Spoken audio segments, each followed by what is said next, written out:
Buenas tardes, amados hermanos, que el Señor les bendiga. Es un gusto tener este tiempo en la palabra del Señor, esperando que sea un tiempo de bendición, de enseñanza, también de corrección.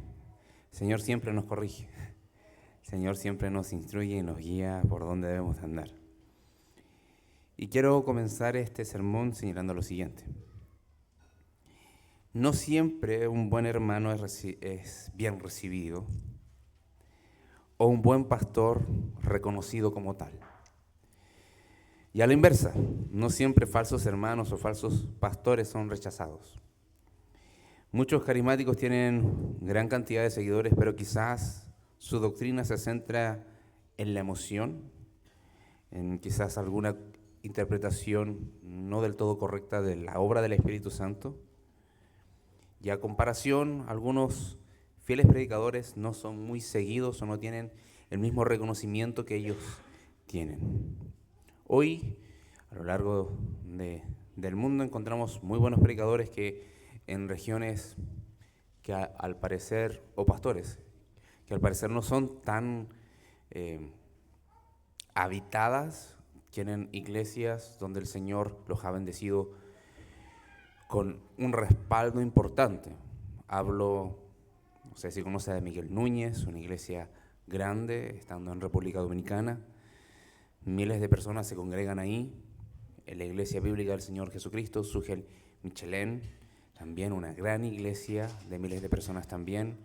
Por otro lado, en Estados Unidos, lo que fue el ministerio de John MacArthur, también miles de personas siguiéndolos ahí, pero al parecer lo más popular viene a ser este movimiento carismático que a veces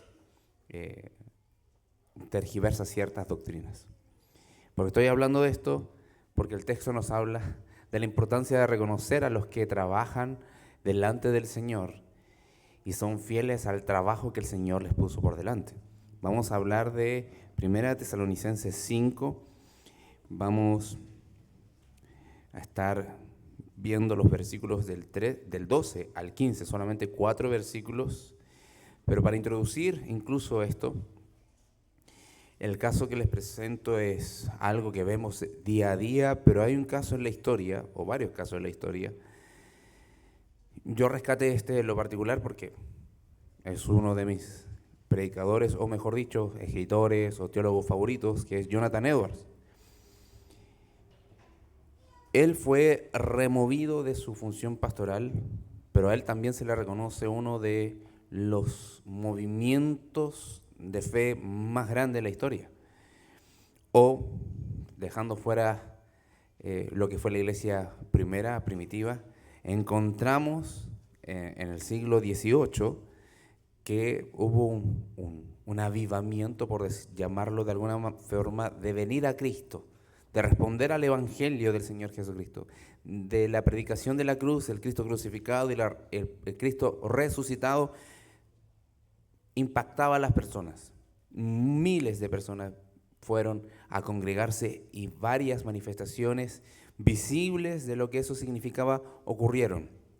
Él fue súper crítico para decir, no toda emoción que se ve visible es del Espíritu o viene de Dios.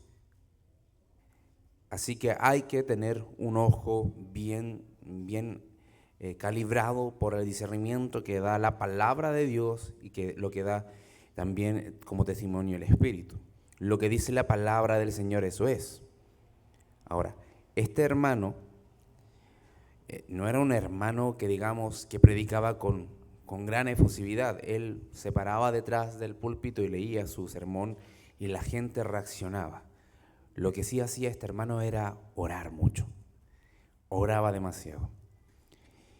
Y en el ejercicio del gobierno de la iglesia, en una iglesia bautista,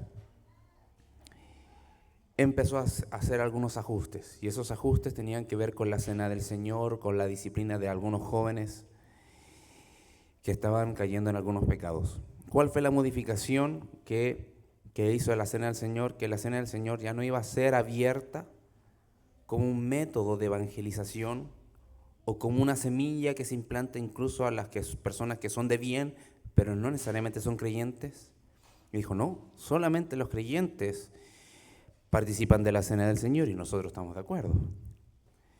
Pero la iglesia a la que él dirigía no les pareció. Y luego de hablarlo, de conversarlo, se juntó la asamblea, que era mucha gente, lo destituyeron como pastor. Eso generó obviamente un golpe fuerte para él, pero no se quedó ahí. Siguió evangelizando, fue a misiones y después de ser contactado a ser un director de una universidad, fallece al poco tiempo después.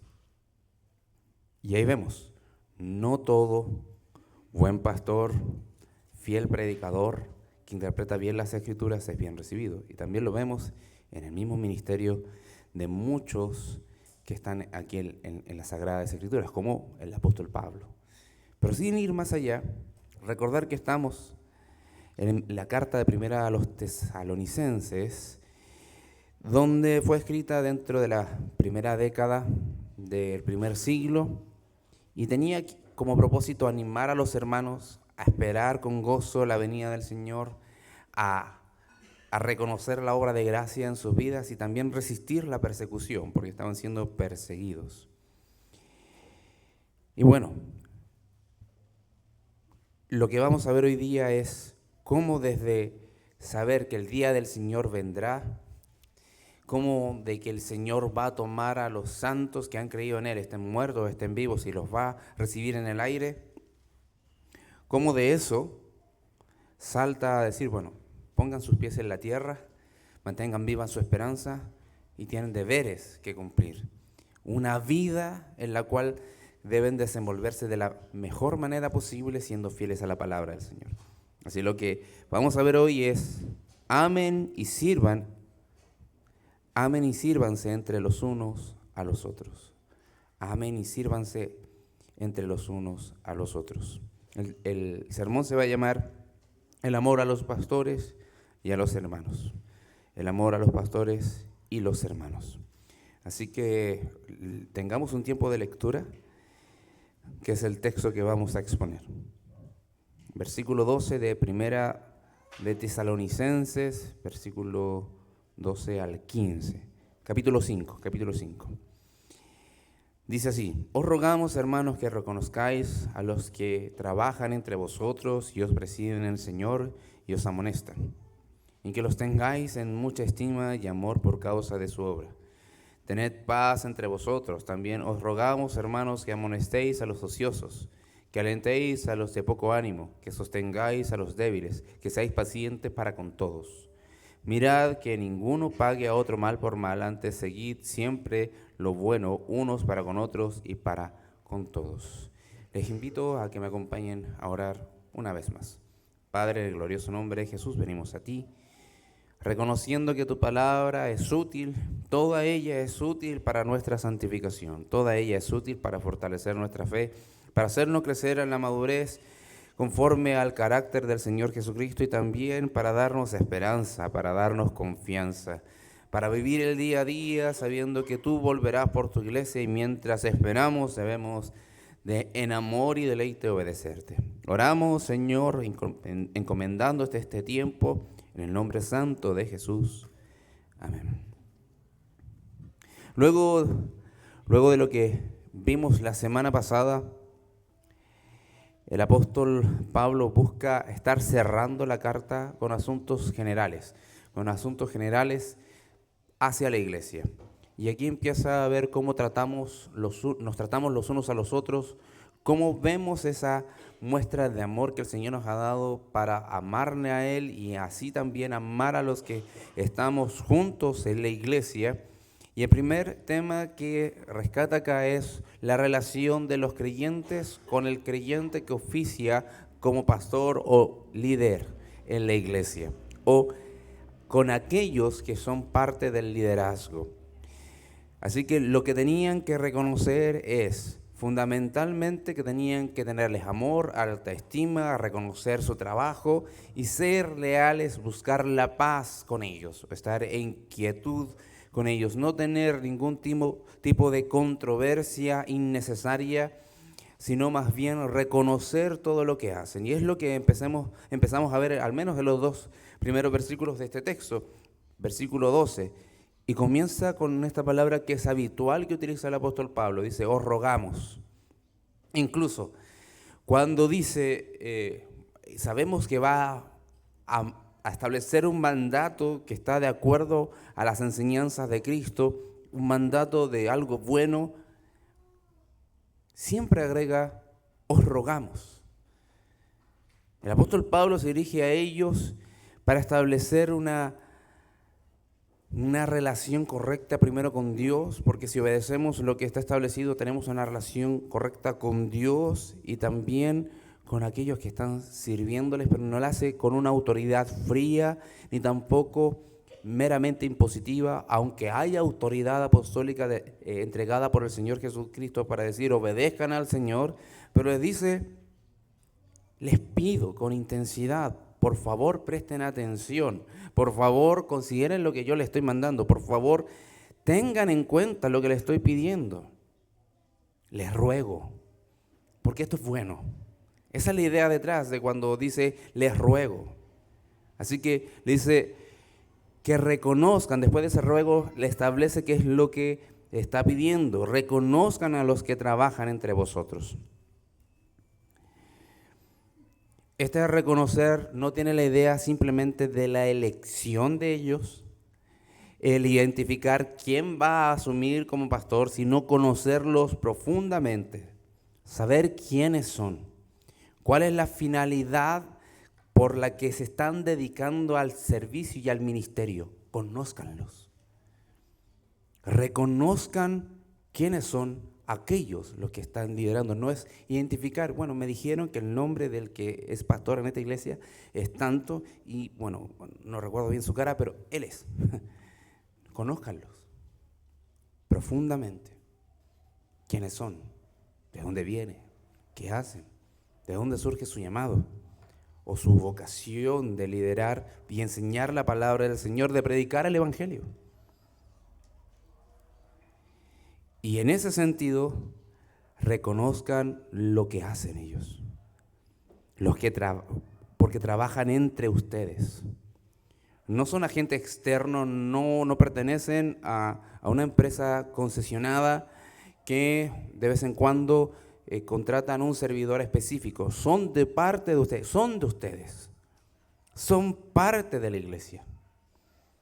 Reconozcan que están entre ustedes, no en una esfera superior a ustedes, están entre ustedes. Y reconozcan el trabajo que hacen. Y esta es la idea de tener un respeto profundo por su servicio. Y porque es de gran valor e importancia para el cuerpo de Cristo. Son creyentes salvados por la sangre de Cristo, que caminan día a día, codo a codo con ustedes y ejercen su servicio.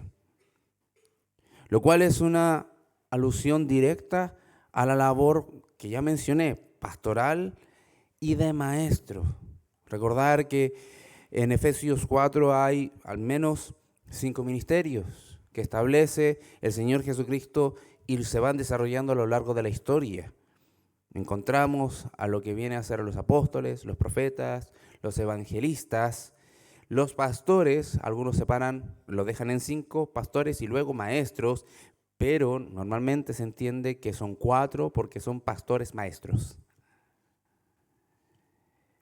Reconozcan cuán importante es su labor, su trabajo. En esta expresión el apóstol ocupa la palabra trabajo no simplemente con una labor determinada, sino con una referencia al sentir fatiga o un cansancio grande. Es como reconozcan a los que se cansan entre ustedes, a los que están fatigados por enseñar, a los que están fatigados por predicar, a los que están fatigados por entregarles el mensaje de Cristo y decirles este será el camino. Reconozcan a aquellos que se fatigan y los ven siempre que están cansados, pero con esperanza y gozo de saber que están cumpliendo la voluntad de Dios para su vida. Reconózcanlos. El apóstol implanta en la mente de ellos, de la iglesia de Tesalónica, que no es sencillo estar liderando al pueblo de Dios. No es sencillo liderar a la iglesia de Cristo, porque existe un desgaste particular de aquel que ejerce ese ministerio físico, emocional, espiritual. A la vez los coloca en la igualdad. Son miembros de la iglesia. Están entre ustedes. Son cristianos, ellos son cristianos más, que creyeron en el mismo evangelio, creen en el mismo evangelio que ustedes, recibieron el mismo perdón, se arrepintieron de sus pecados atroces, perversos, corruptos, y perseveran en santidad y buscan crecer en santidad y a la vez son morada del Espíritu Santo. Son cristianos que pertenecen a la iglesia local, ejercen su labor estando entre ellos y eso es importante, por eso he sido enfático y repetitivo, lo he dicho de varias formas. Ahora, para definir un poco, ¿qué son los pastores? ¿Qué son estos líderes? Podemos decir que son ovejas del redil del Señor, que sirven de acuerdo al propósito de Dios para su vida, conforme a sus dones y vocación entregados por Cristo y capacitados por el Espíritu Santo. Hablamos de que son personas llamadas por Dios de forma interna en sus corazones y es ratificado por la asamblea. No son una raza diferente de cristianos, no vienen de otra galaxia, son seres humanos salvados por la misma sangre de Cristo. Hermanos que Dios designó para servir en la edificación de la iglesia mediante la palabra de Dios y la oración. No obstante, el trabajo fatigante de los pastores considera al menos los siguientes aspectos: predicar y enseñar, obvio. Gobernar y supervisar, más complejo quizás. Cuidar pastoralmente. Orar por la iglesia a tiempo y fuera de tiempo, en todo momento. Ejemplo de una vida piadosa, es parte también de su labor. Discipular y equipar, hacer discípulos y darles herramientas a los hermanos para que ejerzan el ministerio. Velar contra falsas doctrinas, administrar con la ayuda del Señor y su sabiduría. Ahora, el versículo 12 hace un énfasis al menos en dos cosas. Dice: reconozcan a los que trabajan entre vosotros y os presiden en el Señor y os amonestan. De todas estas cosas, el apóstol Pablo, dirigido por el Espíritu, le dicen a la iglesia de Tesalónica y a nosotros también, destacando al menos estas dos cosas: que presiden y os amonestan. La idea de presidir es gobernar, e ir delante de un grupo que se lidera. Ellos van delante y los guían.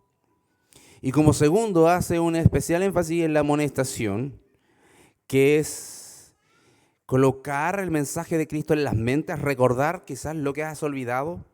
Por eso es repetitivo a veces los mensajes con ciertas ideas, pero hermanos, hay verdades bíblicas que no podemos olvidar nunca, jamás. Y mientras más se nos repiten, mejor, más las disfrutamos. Porque no es pesado saber cuál es la buena voluntad del Señor, es de deleite, porque estamos puestos por Dios para adorarle, mediante le obedecemos. Y a la vez amonestar no solamente recuerda esto, sino también corregir y a veces confrontar. Ellos reconozcan quienes hacen eso, que tienen la valentía para hacer eso. Y por esto les ruega, reconozcan porque esto lo hacen en el Señor. No lo hacen porque si nadie lo hace, yo lo voy a hacer. No. Lo hacen porque son mandados por el Señor para hacerlo. Y lo hacemos en el nombre y en el amor del Señor. Y se lleva a cabo conforme a la autoridad de las Escrituras, en el nombre de Cristo y conforme a la verdad de Cristo. Reconozcan eso. Versículo 13 dice, agrega algo importante.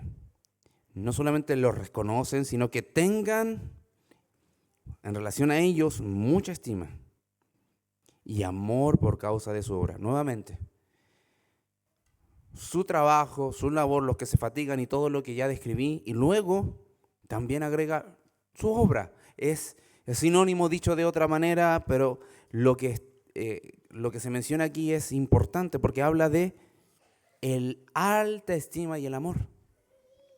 El alta estima y el amor. Esta alta estima es una valoración de lo que son como hermanos en Cristo. Una alta valoración de lo que son en Cristo, como hermanos en Cristo.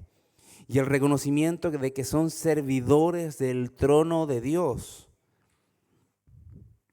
Me encanta lo que dijo alguna vez Spurgeon.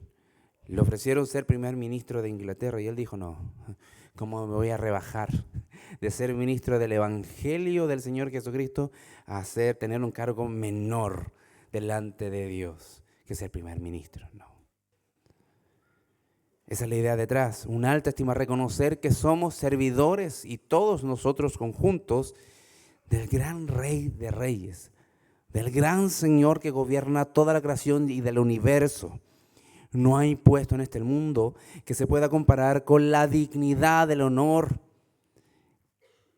que se tiene al ser un servidor del Señor. Esto se debe porque el término usado, queridos hermanos, en el original, en el idioma original, va en la línea de decir, reconozcan a la autoridad oficial que Dios ha puesto. No de manera propia, como si fuese una autoridad innata, sino es como somos autorizados por Dios para no hacer cualquier cosa, sino ser fieles maestros de la palabra de Dios. Ser fieles vigilantes del rebaño de Dios, del cual nosotros también somos parte. Finalmente es que las congregaciones piensen de manera correcta y amorosa acerca de sus líderes espirituales.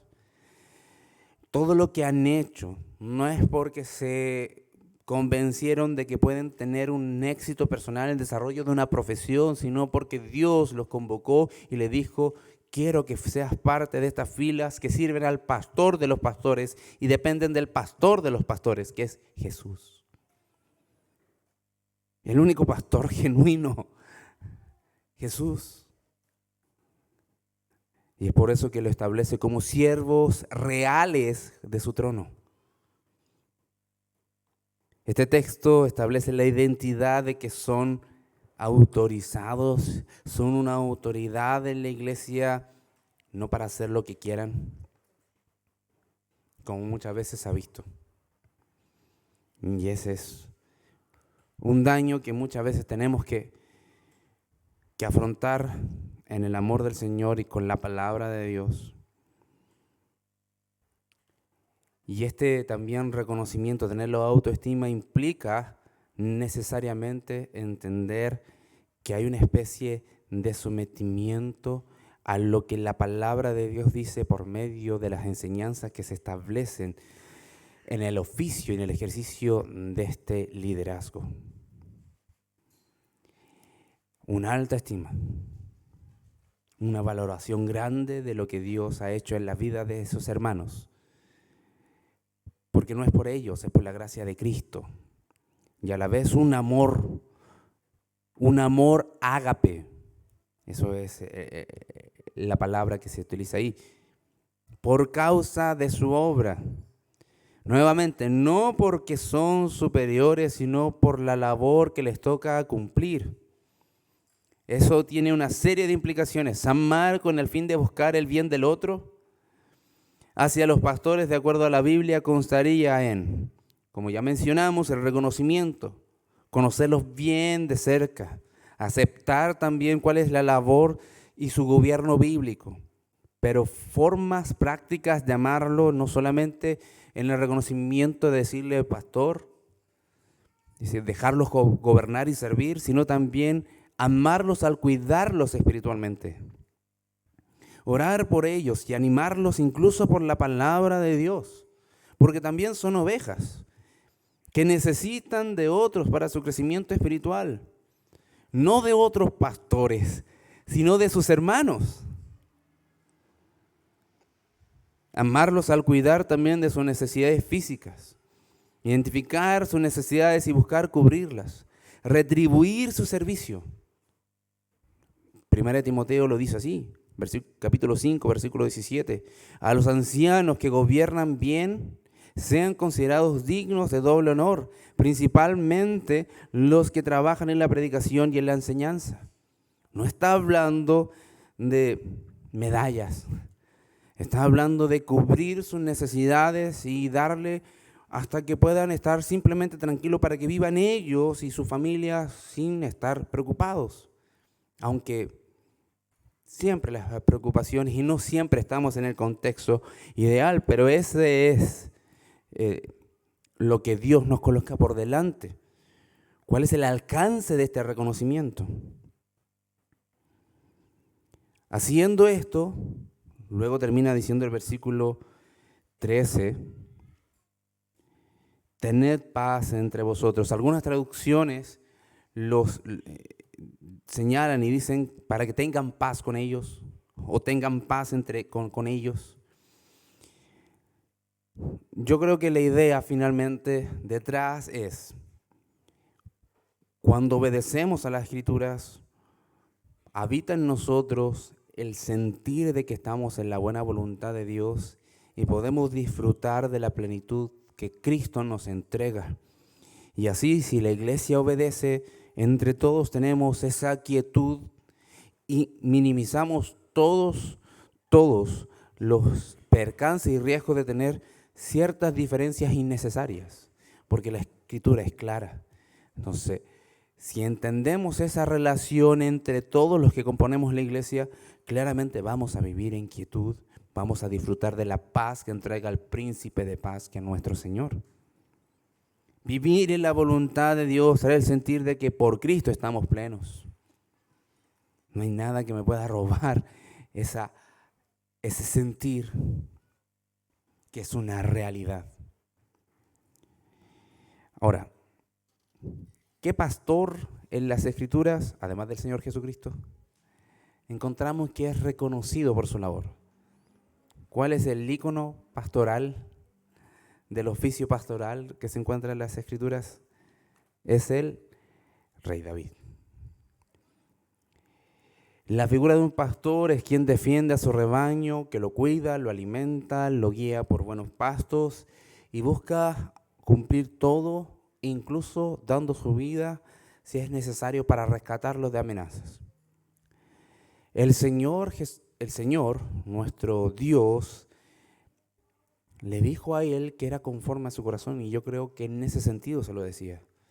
Alguien que estaba dispuesto a morir por sus ovejas y ir de frente incluso a las amenazas. Si tenía que pelear con osos o cualquier bestia del campo, lo iba a hacer. Alguien conforme al corazón de Dios. Alguien que tiene ese mismo sentir que vemos en Cristo, que descendió de los cielos y como el buen pastor murió por sus ovejas. Yo creo que ese es el sentir correcto en cuanto o la idea correcta cuando se dice que David era conforme al corazón de Dios. No obstante, un ejemplo negativo, nuevamente en la historia, es algo de lo que pasó con otro pastor que se le reconoce un gran despertar en el siglo XIX. Estoy hablando de Charles Spurgeon, y que no necesariamente fue echado de la iglesia en la cual él servía, donde miles se reunían. Estaba el tabernáculo y él, de una especie de balcón, hablaba con un vozarrón. No existía un micrófono. Con un vozarrón hablaba de la palabra del Señor y todos escuchaban. Pero ocurrió lo siguiente. Él decidió retirarse de la Unión Bautista en 1887, a pesar de todo lo que estaba pasando, miles viniendo a la presencia del Señor, miles viniendo desde la ignorancia del Evangelio al reconocimiento de que Cristo es el Salvador. Y eso se le llama un gran despertar. Y luego viene la controversia del declive, justamente cuando él empezó a denunciar ciertas cosas. ¿Qué es lo que estaba pasando en esa unión de iglesias bautistas? Spurgeon denunció que dentro de la Unión se estaba tolerando doctrinas liberales, como por ejemplo la negación de la inspiración bíblica, la relativización del Evangelio, entre algunas cosas. Y eso es grave, eso es gravísimo. De hecho, él pidió a las iglesias y pidió también a su iglesia que lo fuera apoyando en esta idea de pedir claridad doctrinal. Pero muchos no quisieron tomar una postura firme. Ante eso, él dijo, bueno, no me están reconociendo, parece que estoy hablando al viento, no puedo seguir acá. Y se retiró. No fue despedido, pero hubo una ruptura doctrinal. Y aquí vemos donde se vulnera este reconocimiento hacia los pastores que estaban haciendo bien su trabajo. Él era un fiel predicador del Evangelio del Señor Jesucristo, alguien que defendía la suficiencia del Evangelio del Señor Jesucristo. Es más, en los mejores momentos de su ministerio podemos decir que tenía un grupo de que cuando él estaba predicando, estaba orando. Había una porción de la iglesia, estos fieles guerreros, que cuando él estaba arriba del púlpito, ellos estaban en una pieza, en un lugar o incluso en un subterráneo, orando para que el Señor tocara los corazones de las personas. Estaba cumpliendo bien su trabajo. Pero la alta estima no llegó nunca a ser reconocida. No llegó nunca a ser reconocida. El punto es, queridos hermanos, sacando todas estas conclusiones, o mejor dicho, toda esta exposición, o esta exposición de lo que nos implica este texto. ¿Cómo deberíamos relacionarnos con a quienes nos presiden, aquellos que gobiernan y con aquellos que nos corrijan y enseñan? La pregunta viene a ser clara: ¿cómo los cuidamos? ¿Cómo les amamos? ¿Cómo buscamos valorar lo que hacen y lo que se limitan a hacer por el bienestar de la iglesia? ¿Cómo les mostramos que realmente reconocemos que el Señor es quien los estableció como fieles heraldos de la predicación del Evangelio? Nunca vamos a tener claridad de esto si es que sacamos al Evangelio del centro. El Evangelio es quien nos dice que nadie merece absolutamente nada y lo recibimos por gracia. El ministerio, queridos hermanos, el servicio local de la predicación, o incluso de cualquier elemento que podemos estar, o cualquier cosa que podamos estar haciendo en la casa del Señor, es un regalo de parte de Dios, porque le estamos adorando a Él. Entonces, en ese sentido, no es que los pastores sean mayores y los hermanos laicos no, sino que todos debemos demostrar ese mismo amor y la misma preocupación, la misma intención de querer reconocer lo que hacemos los unos a los otros. Y en esta ocasión, en particular, el apóstol Pablo, dirigido por el Espíritu Santo, le dicen: cuídenlos, valórenlos, respétenlos, sepan que se cansan y se fatigan, lo hacen con gozo y deleite. ¿Por qué? Porque su Señor es quien los ha salvado y los ha puesto para esta labor. Ahora, en los siguientes versículos, del 14 al 15, podemos ver cómo ya de la relación de la iglesia con los pastores pasa a ser, o se dirige el mensaje a la relación que tenemos entre los unos con los otros. Anímense a ser buenos los unos con los otros. Anímense a amarse con bondad los unos con los otros. E incluso cuando has recibido el mal, ¿cómo deberías de reaccionar?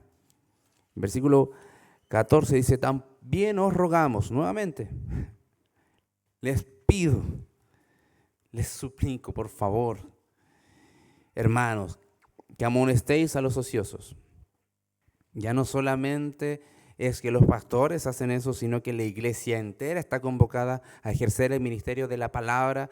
No es un ministerio de pocos, es el ministerio de muchos en diferentes áreas, en diferentes frentes. Detrás de un púlpito, en la casa, en una escuela dominical, enseñando públicamente o también enseñando uno a uno, en conversaciones. ¿Por qué no se está estableciendo aquí, va a haber una reunión que solamente va a ser convocados los que identificamos que son ociosos para predicarles a ellos para que se animen? No, sino que en el día a día, en el conversar, cuando tú identificas que un hermano está ocioso, animarlo. Y en este consentido dice amonestarlo. Necesitamos ver en qué área podemos contribuir. Todos necesitamos una palabra de aliento, todos necesitamos ser corregidos, todos debemos de crecer para alcanzar la madurez que el Señor quiere que tengamos. Ahora, cuando dice ociosos, no es alguien que pasa solamente jugando, que le gusta el ocio, sino alguien disciplinado, alguien que es desordenado, alguien que podría ser incluso perezoso. Aquellos que no se mueven por nada y que no les importa cómo están funcionando las cosas, a ellos amonéstenlos. Tráele la verdad de Cristo a su mente, predícale el evangelio, dile que no debe de vivir desordenadamente, porque servimos y hemos creído en un Dios de orden. En 1 Corintios lo dice. Y alguien que espera que nuestra vida refleje la excelencia de su amor, la excelencia de su gloria. No de manera pensando que debemos de convertirnos en personas que son perfectas, porque no es eso, sino por el deleite de Cristo, mostrar que estamos comprometidos con hacer todas las cosas para el Señor. Lo que no están sometidos a una disciplina, los ociosos. Dile a ese hermano, a esa hermana, vuelve a la voluntad de Dios. Despiértalo, muévelo, reméselo con el evangelio de Cristo. Los de poco ánimo o los desalentados, eso también es lo que dice, alentéis a los de poco ánimo, a los desalentados, que puedan ser estimulados en su corazón a moverse. Si tienen temor, si tienen dudas, alentarlos a confiar, a depender de la soberanía de Dios, a infundirles valentía. A los débiles, dice que no seáis, que sostengáis a los débiles, a los que tienen poca fuerza. No aquellos que no tienen la movilidad física necesaria, sino que están hablando de manera espiritual, que deben ser ayudados. Ahora, si encontramos a alguien que tiene algún problema de movilidad, ayudarlo también. En sencillo, el apóstol está mandando que se ocupen de todos, amen a todos y ayuden a todos los hermanos. Porque todos estamos en proceso de santificación, todos estamos siendo transformados al carácter de nuestro Señor Jesucristo, todos necesitamos la ayuda de todos. Esperando con esperanza, en fe, en el evangelio que nos garantiza el perdón de pecados y el pronto retorno de Cristo. Mientras hacemos eso, seguir con la esperanza viva de que pronto viene el Señor. Anímenlos, despiértenlos, invítenlos a ordenarse, a ser disciplinados, fortalezcan, sean pacientes y tolerantes con todos. Esa es la exhortación. Cualquiera que sea su condición o estatus en el cual se encuentra, en su crecimiento, en su caminar con Cristo, tengan paciencia, porque esto es un proceso. ¿Cuánta paciencia el Señor no ha tenido con nosotros? Mucha. Y la paciencia del Señor no es como la nuestra. La paciencia del Señor es perfecta. No se agota tan rápido como la nuestra. La paciencia, el perdón, que los actos de bondad puedan prevalecer entre todos nosotros. Estén atentos a sus actos, que sean medidos por la bondad del Señor, por el amor del Señor. Miren que ninguno pague a otro mal por mal, antes seguid siempre lo bueno. Unos para con otros y para con todos. Miren, dice el texto. Fíjense. Es como piensa antes de actuar. Antes de responder, piénsalo bien. Y ve cómo debes de tratar a los demás, no conforme a la medida que te trataron a ti, conforme a la medida de Cristo. Si te pagaron mal, tú responde con bien. Pero eso no resiste ninguna lógica, pero ese es el estándar de Cristo. Y tú no debes de conformarte a la lógica terrenal, sino a la lógica espiritual de Cristo, conforme a su reino y su amor. Un cristiano debe tratar a otros justamente y fatigarse también por tratar de mostrar con su vida que ama al Señor, entregando el bien incluso cuando te han hecho mal. Eso es demasiado general, queridos hermanos. Cada realidad que vamos a experimentar desde mañana o un ratito en la tarde o terminando el culto tiene sus propias particularidades. El punto es qué tanto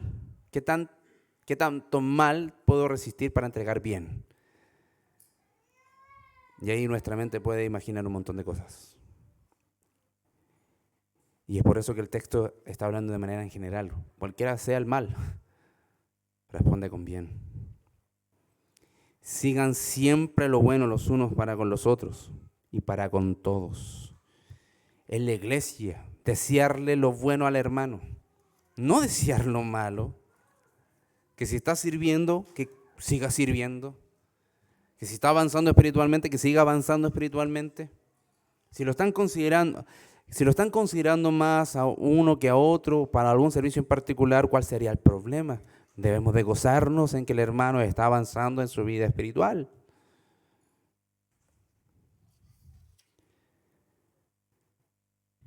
Tengamos paciencia para tratarnos los unos con los otros, buscar el bien los unos con los otros, e incluso cuando seamos víctimas de persecución, no responder con enojo, violencia, sino confiar en que el Señor es el que está al control de todo. No buscamos una retribución que me satisfaga, sino que confía en la soberanía, en la santidad, en el amor de Cristo. Ahora, queridos hermanos, ¿cómo se hace eso? ¿Cómo tengo en alta estima a alguien que yo sé cuál es, y lo conozco bien, y sé cuáles son sus defectos? Conozco bien cuando anda bien y cuando anda más o menos. ¿Cómo lo tengo en alta estima? ¿Cómo amar a los hermanos cuando ya les hemos dicho las cosas y se las hemos repetido un montón de veces y tenemos que seguir diciéndoselo? Porque hay que tener paciencia esperando que el Señor lo convierta en alguien que ame más la gloria del Señor. Bueno, no es posible, querido hermano, si nuestra mente y corazón está ajena del Evangelio y distante de la presencia de Dios en nuestra vida. No puedes obedecer ninguna tilde de lo que Dios ha mandado ahora, en lo que manda las Escrituras, si estamos ajenos del poder del Evangelio, del poder de Cristo y de la presencia del Espíritu Santo en nuestra vida. No se puede. No puedes animar a nadie si no eres consciente de la gracia abundante que has recibido. No podemos ser distintos en mi relación con los hermanos, incluso con el liderazgo, si el Espíritu Santo no me está convenciendo de las verdades que están en su palabra.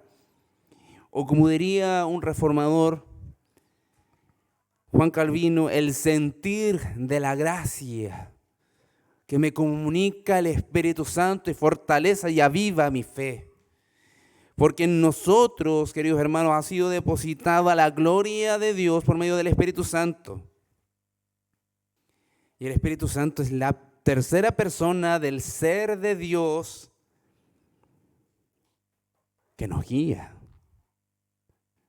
Pero para ser guiados por Él, no es que tenemos que soltarlo porque es omnipotente.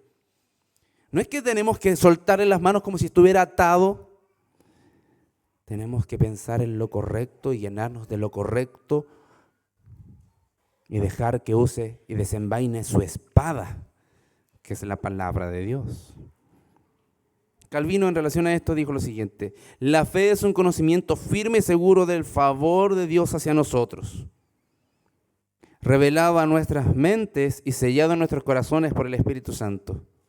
La fe no meramente el creer, sino la certeza que tenemos de lo que creemos, la seguridad de lo que hemos recibido por revelación de Dios en las Escrituras y la iluminación que tenemos en nuestra mente de las Escrituras para saber que es el Espíritu Santo que nos comparte esa verdad y mueve nuestras voluntades y nuestros afectos por Dios.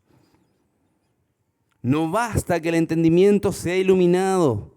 Si el corazón no es fortalecido y confirmado, nuestra vida se va a ver infructífera. ¿Cuántas veces hemos estado sabiendo que lo correcto que debemos de hacer, pero no lo hacemos?